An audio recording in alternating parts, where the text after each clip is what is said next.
अगर आप नए हैं मेरे चैनल पे तो फटाफट से सब्सक्राइब और बेल आइकन को दबा दीजिएगा। ನೀವು ನನ್ನ ಚಾನಲ್ಗೆ ಹೊಸಬರಾಗಿದ್ದರೆ ಸಬ್ಸ್ಕ್ರೈಬ್ ಆಗೋ ಬೆಲ್ ಐಕನ್ ಅನ್ನು ಒತ್ಕೊಂಬಿಡಿ। ಇವತ್ತಿನ ರೆಸಿಪಿ ಅಕ್ಕಿ ಹಿಟ್ಟಿನಿಂದ ಮಾಡುವಂಥ ಹಪ್ಪಳವನ್ನು ತೋರಿಸ್ತಾ ಇದ್ದೀನಿ।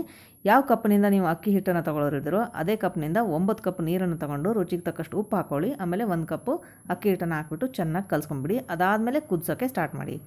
तो जिस कप से आप चावल का आटा लेने वाले हो उसी कप से 9 कप पानी लेना है। उसमें स्वादानुसार नमक डाल दीजिएगा और फिर चावल का आटा 1 कप डाल के इसको अच्छे से मिला लीजिएगा और फिर बाद में इसको उबालने के लिए रख दीजिएगा। 10 मिनट के बाद ऐसा दिखेगा।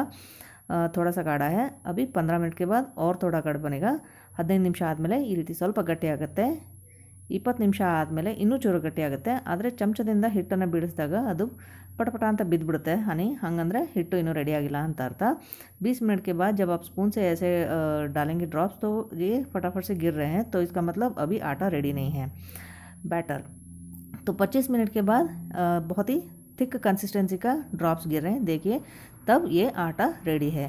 ಈ 25 ನಿಮಿಷ ಆದಮೇಲೆ ಸ್ಪೂನಿಂದ ಹಿಟ್ಟನ್ನು ಬೀಳಿಸಿದರೆ ದಪ್ಪ ದಪ್ಪ ಹನಿಗಳು ಬೀಳುತ್ತೆ, ಆವಾಗ ಇದು ಹಿಟ್ಟು ಕರೆಕ್ಟಾಗಿ ಬೆಂದಿದೆ ಅಂತ ಅರ್ಥ। ಹಿಟ್ಟು ತಣ್ಣಗೆ ಹಾಕಿಬಿಡಿ। ತಣ್ಣಗಾದ್ಮೇಲೆ अजवाइन काಳು ಅಥವಾ ओम काಳನ್ನು ಹಾಕಿಬಿಟ್ಟು ಕಲಿಸ್ಕೊಂಬಿಡಿ।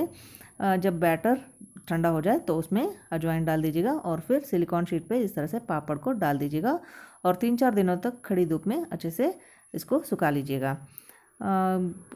ಪ್ಲಾಸ್ಟಿಕ್ ಶೀಟ್ ಮೇಲೆ ಹಪ್ಪಳವನ್ನು ಹಾಕೊಂಡ್ಬಿಟ್ಟು 3-4 ದಿನದವರೆಗೂ ಚೆನ್ನಾಗಿ ಬಿಸಿಲಲ್ಲಿ ಒಣಗಿಸ್ಕೊಂಬಿಡಿ। ಒಣಗಿದ ಮೇಲೆ ಈ ರೀತಿ ಕಾಣಿಸುತ್ತೆ। ಮಧ್ಯಮ ಊರಿನಲ್ಲಿ ಎಣ್ಣೆ ಬಿಸಿ ಮಾಡಿಕೊಂಡು ಬೇಗನೆ ಹಪ್ಪಳವನ್ನು ಕರೆದ್ಕೊಂಬಿಡಿ, ಯಾಕಂದರೆ ತುಂಬ ತೆಳ್ಳಗಿರುತ್ತೆ, ಬೇಗನೆ ಕರೆದು ಬಿಡ್ತವೆ ये हपड़ा। तो मध्यम आंच पे ही इसको तल देना है और बहुत ही जल्दी तल जाते हैं ये पापड़, क्योंकि बहुत ही पतले रहते हैं। तो फटाफट से तल लीजिएगा। देखिए कितना लाइट है।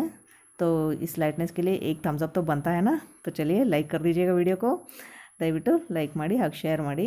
ನಮಸ್ಕಾರ।